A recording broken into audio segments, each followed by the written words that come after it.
Ken with the Gutter Boys here, next to my dumpster. This is my other dumpster, right? And then that's my red scrap dumpster. So I have 3 dumpsters, right? There's people online, like one person online saying, dude, you're like, that's not your dumpster, you're just going around. No, these are all my dumpsters, because we are a big company. But here's the deal. Here's the deal.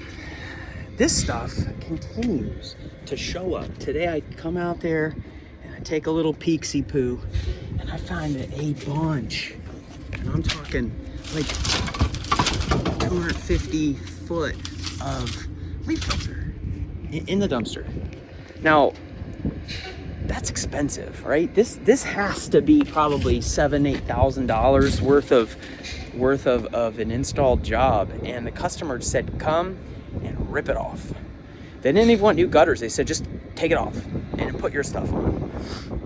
And so, you know, that's interesting. Like, that's a lot of money to basically waste. And right, it's in the dumpster. It's not on a house where it should be. And so I do these videos and just kind of like let you decide. Like, you're gonna put a bunch of money into your house, and then eventually 2, 3, 4 years later, you know, whatever it is, it's failing, and you say, hey, get rid of it, throw it away. That sucks, absolutely sucks. As a consumer, you don't wanna have to make an investment and then have to, you know, cut your losses. But unfortunately, we have a lot of gutter guards that don't fail, and each gutter guard is just a philosophy. We're not trying to, you know, begrudge the company or talk crap or anything like that, but in reality, every gutter guard has a certain philosophy towards how it's going to protect your gutters, right? There's a certain amount of water it's going to let in, there's going to be a certain amount of debris that it's going to keep out, and you got to balance those two things out.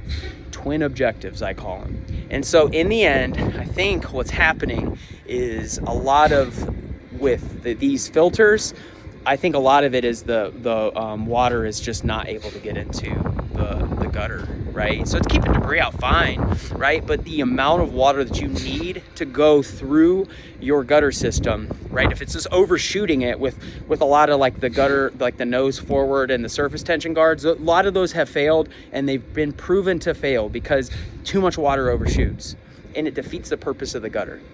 All right, so we're just talking about philosophy here, and so you have to balance those out. You have to keep debris out. You have to allow maximum water flow. Super simple, very hard to do.